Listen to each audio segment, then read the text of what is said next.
Berbicara mengenai Islam di kawasan pecinan, sawah besar, pasti akan teringat dengan Masjid Lao Tse. Masjid yang berada di Jakarta Pusat sejak tahun 1997 itu telah menjadi rumah untuk belajar agama Islam bagi Muslim keturunan Tionghoa. Ini waktu pertama tahiyat pertama. Kalau tahiyat kedua sambung terus nih. Kama sholeta ala Ibrahim. Hampir 1.600 orang telah mengucapkan syahadat di masjid ini, dan 90%-nya merupakan warga keturunan Tionghoa.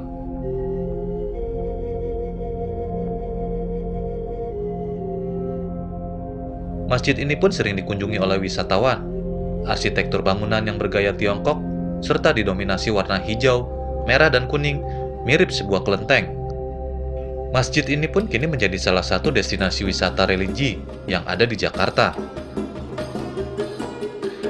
Humas Masjid Lao Tse, Yusman Iriansa menjelaskan, sejarah masjid ini diawali dengan berdirinya Yayasan Haji Karim Oi yang bertujuan menyampaikan informasi Islam kepada warga etnis keturunan khususnya.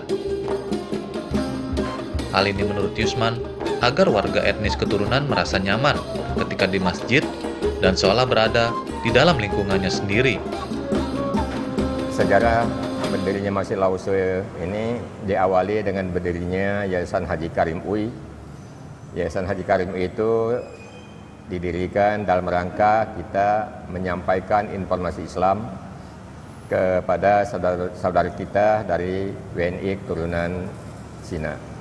Tujuan kita seperti itu, kita menyampaikan informasi Islam yang selama ini kita anggap saudara-saudara kita dari kalangan Tionghoa belum mendapatkan informasi tentang agama Islam sebagaimana mestinya, sehingga masih banyak terjadi kesalahpahaman, banyak yang mereka belum begitu paham tentang Islam. Nah, dengan kita mencoba berada di tengah-tengah mereka, kita berada di lingkungan pecinan, itu lebih mudah bagi saudara kita dari Tionghoa itu ingin tahu tentang Islam, ingin bertanya tentang Islam. Bahkan sudah banyak juga mereka yang punya niat untuk menjadi Muslim, menjadi mu'alaf. Nah, begitu mereka datang ke sini, tanya-tanya tentang agama Islam, lantas mereka mantap untuk bersahadat, dan biasanya mereka langsung menyatakan diri untuk dibimbing bersahadat di Masjid Lao Tse ini.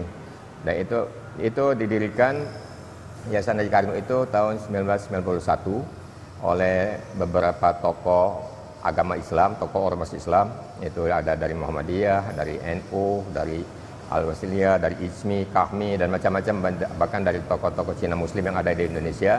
Itu yang bersepakat mendirikan Yayasan Karim Ui ini. Menyewa tempat di sini. Kita waktu itu statusnya masih sewa satu ruko untuk dijadikan masjid, statusnya sewa.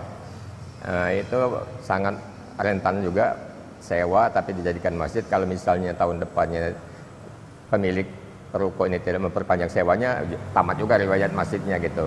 Nah, sehingga pengurus mencoba membeli gedung ini gitu.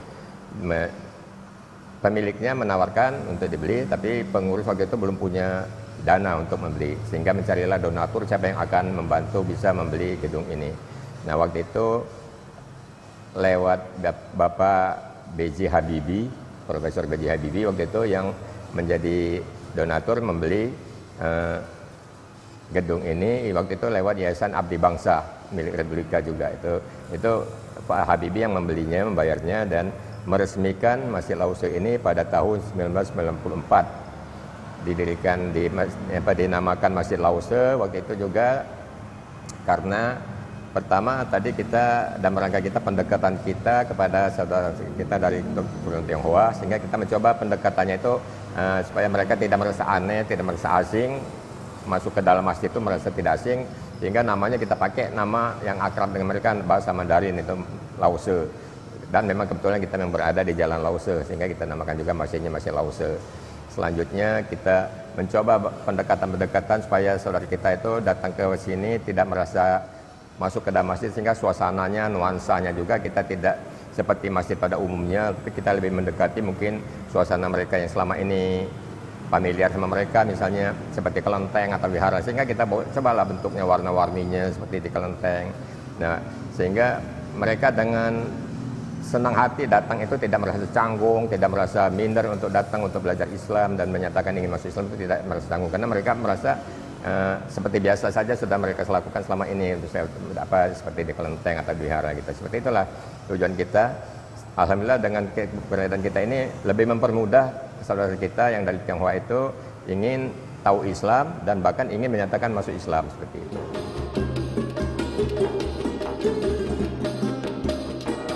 Kenapa kalau mualafnya dari Senin minggu lalu ya?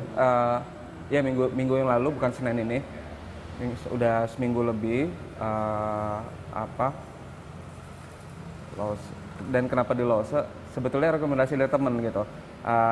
Jadi teman kebetulan ada yang mualaf juga dan dia keturunan Chinese dan saya juga ada keturunan Chinese gitu. Jadi kayaknya kalau emang kamu lebih nyaman sebagai keturunan Chinese, ya udah ini ada Lose yang emang muslimah mualaf dari kalangan Chinese gitu. Ya udah silakan kalau emang lebih nyaman. Ya udah saya coba ke sini. Allahu Akbar, Allahu Akbar.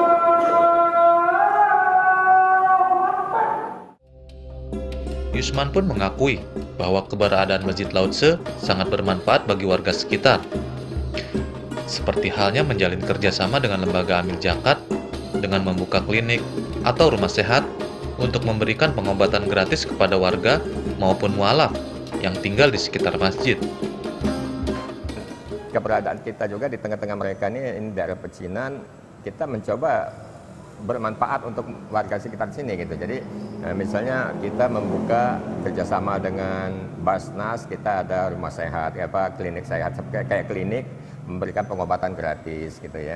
Kita juga dalam apalagi masa pandemi ini, kita juga sering memberikan bantuan-bantuan sembako atau kepada warga sekitar sini, kepada para mualaf kita dan warga pengguna jalan raya ini, ada apakah sopir bajai, sopir ojek semacam yang lewat, kita bantu dengan berikan sembako karena dampak dari pandemi ini banyak sekali yang menjadi kekurangan dari segi ekonomi. Nah itulah kita mencoba Masjid Lao-Tse ini membantu meringankan beban saudara kita yang terdampak oleh pandemi COVID-19 ini.